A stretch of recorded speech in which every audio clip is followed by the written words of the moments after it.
is an excellent mimic. If one can imitate a film actor, ಜಮೀನ ಕಿತ್ಕೋತಾರಂತೆ. ಮೊದಲು ನಮ್ಮ ಬಾಡಿನ ಮುಟ್ಟಕ್ ಹೇಳು, ಆಮೇಲೆ ನಮ್ಮ ಜಮೀನ್ ಕಿತ್ಕೊಳ್ಳಿ. ಬಂದ್ರು ತಾಕತ್ತಿದ್ರೆ ಬಂದ್ರು ಎತ್ರೋ ಮಶ್ನ. other can imitate the Prime Minister. नमस्कार तमाम स्नेह ज्योति के भाई और बहनों को हम हमारा स्वागत प्रणाम करते हैं। स्नेह ज्योति में ऐसा लगता है कि तमाम लोगों में अनेकता में एकता है और इस तरह हम सब भी इकट्ठा बनकर अनेकता में एकता बढ़ाना चाहिए। जिस तरह फादर जी ने अपना त्याग बलिदान कर कर स्नेह ज्योति को बढ़ाया है और उस तरह हम भी कुछ न कुछ राजकीय रंग में भी कुछ न कुछ करना है और इस तरह ऐसे बच्चों को कुछ न कुछ हम भी आगे बढ़ाने के लिए कोशिश करना है। अभी भी मैं भी करता हूँ। धन्यवाद। A blind has attained a great milestone here. He has passed out 7th standard, secondary exams and pre-university education with the distinction in consecutive 3 years. A rare achievement which a normal finds it hard. ನಾನು ದೇವರಿಗೆ ಬಹಳಷ್ಟು ಕೃತಜ್ಞತೆಯನ್ನು ಸಲ್ಲಿಸುತ್ತೇನೆ, ಏಕೆಂದರೆ ನಮ್ಮ ಉತ್ತರ ಕರ್ನಾಟಕದ ಭಾಗಕ್ಕೆ ಫಾದರ್ ಕೆ.ಸಿ. ಚಾಕೋರ್ ಅವರನ್ನು ಕೊಡುಗೆಯಾಗಿ ನೀಡಿದ್ದಾರೆ. ಹೇಗೆಂದರೆ ಅವರು ಉತ್ತರ ಕರ್ನಾಟಕದ ಭಾಗದ ಅಂಗವಿಕಲರಿಗೆ ವರದಾನವಾಗಿ ಅವರ ಬಾಳನ್ನು ಬೆಳಗಿಸಲು ಇಲ್ಲಿಗೆ ಆಗಮಿಸಿದ್ದಾರೆ. ಆದ್ದರಿಂದ ಅವರು ಅಂಗವಿಕಲರ ಏಳಿಗೆಗೆ ಶ್ರಮಿಸುತ್ತಿರುವುದು ನಮಗೆ ಹೆಮ್ಮೆ ತರುವಂತಹ ವಿಷಯವಾಗಿದೆ.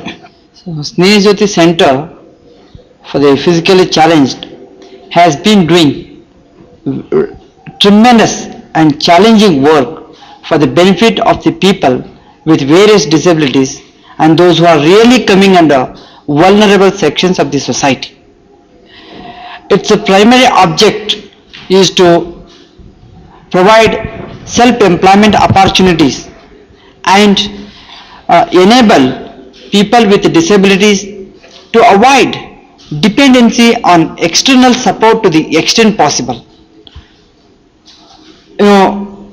It has been taking support from various levels, but still it has to take support from different places, because support that has been provided by various agencies is not well enough for providing a lot of facilities that are really required for the benefit and for the well development and overall development of people with disabilities.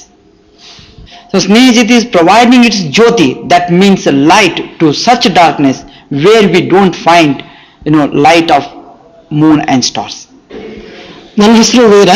ನಾನು ಸ್ನೇಹ ಜ್ಯೋತಿಯಲ್ಲಿ ಸುಮಾರು ವರ್ಷಗಳಿಂದ ಸಂಗೀತ ಶಿಕ್ಷಕನಾಗಿ ಕೆಲಸ ಮಾಡ್ತಾ ಇದ್ದೇನೆ.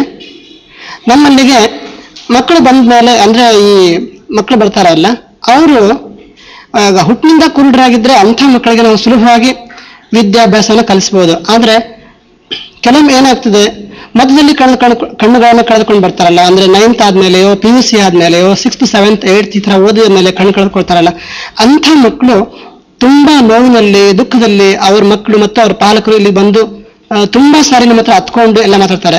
ಆಗ ನಾವು ಮಕ್ಕಳು ಬಂದ ಮೇಲೆ ಅವ್ರನ್ನ ನೇರವಾಗಿ ನಾವು ವಿದ್ಯಾಭ್ಯಾಸ ಕಲಿಸೋದಿಲ್ಲ. ಅವರಿಗೆ ಮೊದಲಾಗಿ ನಾವೇನು ಮಾಡ್ತೇವೆ, ಆ ಮಗುವಿಗೆ ನಮ್ಮ ಪ್ರೀತಿ ಕೊಡ್ತೇವೆ, ಸಾಂತ್ವನ ಕೊಡ್ತೇವೆ, ಅವರಿಗೆ ಧೈರ್ಯ ಹೇಳ್ತೇವೆ. ಅವರಲ್ಲಿ ಮಗನಿ ನೀನು ಹೆದರಬೇಡ, ನೀನು ಖಂಡಿತವಾಗಿಯೂ ಸುಧಾರಣೆ ಆಗ್ತೀಯ, ಮತ್ತೆ ನೀನು ಹೊಸ ಕಣ್ಣು ಬರ್ತದೆ, ಅಕ್ಷರದ ಕಣ್ಣು ಬರ್ತದೆ ಅಂತ ಹೇಳೋದ್ರ ಮೂಲಕ ಅವರ ಜೀವನದಲ್ಲಿ ಹೊಸ ಆತ್ಮವಿಶ್ವಾಸ ನಾವು ತುಂಬುತ್ತೇವೆ. ಆ ಮೂಲಕ ಸ್ನೇಹ ಜ್ಯೋತಿಯ ಬೆಳಕು ಅವರ ಜೀವನದಲ್ಲಿ, ಅವರ ಭವಿಷ್ಯದಲ್ಲಿ ಬೆಳಕಾಗಿ ಪರಿಣಮಿಸಿದೆ. ಅವರ ಜೀವನದಲ್ಲಿ ಕತ್ತಲೆ ಹೋಗಿ ಸ್ನೇಹ ಜ್ಯೋತಿಯ ಉಜ್ವಲ ಬೆಳಕು ಬೆಳಗಿ ಅವರ ಭವಿಷ್ಯ ಉಜ್ವಲವಾಗೋದ್ರಲ್ಲಿ ಯಾವುದೇ ಸಂದೇಹ ಇಲ್ಲ ಅನ್ನೋದೇ ನನ್ನ ಅನುಭವ. ನಮಸ್ಕಾರ. ಒಬ್ಬ ತಾಯಿ ತನ್ನ ಮಗುವನ್ನ ಯಾವ ರೀತಿಯಾಗಿ ಜೋಪಾನ ಮಾಡ್ತಾಳೋ, ಆ ಚಿಕ್ಕ ಮಗುವನ್ನ, ಅದೇ ರೀತಿಯಾಗಿ ಸ್ನೇಹ ಜ್ಯೋತಿಯು ಕೂಡ ಅಂಗವಿಕಲರ ಹಾಗೂ ಅಂಧರ ಸೇವೆಯನ್ನು ಮಾಡ್ತಾ ಇದೆ. ಈ ಸ್ನೇಹ ಜ್ಯೋತಿಯ ಕುರಿತು ಒಂದು ಹೇಳಬೇಕಾದ್ರೆ, ಸ್ನೇಹ ಜ್ಯೋತಿಯು ನೀರಿಗೆ ನೈದಿಲೆ ಯಾವ ರೀತಿಯಾಗಿ ಶೃಂಗಾರವಾಗಿದೆ, ಬೆಳೆಯು ಪರಿಸರಕ್ಕೆ ಯಾವ ರೀತಿಯಾಗಿ ಶೃಂಗಾರವಾಗಿದೆ, ಅದೇ ರೀತಿ ಅಂಗವಿಕಲರಿಗೆ ಸ್ನೇಹ ಜ್ಯೋತಿ ಅನ್ನೋದು ಒಂದು ರೀತಿಯಾದಂತಹ ಶೃಂಗಾರವಾಗಿದೆ. ಜ್ಯೋತಿ ಎಂಬುದು ಏನ್ ಮಾಡ್ತದ, ಕತ್ತಲೆಯನ್ನು ಹೊಡೆದೋಡಿಸುವುದೇ ಜ್ಯೋತಿಯ ಕೆಲಸ.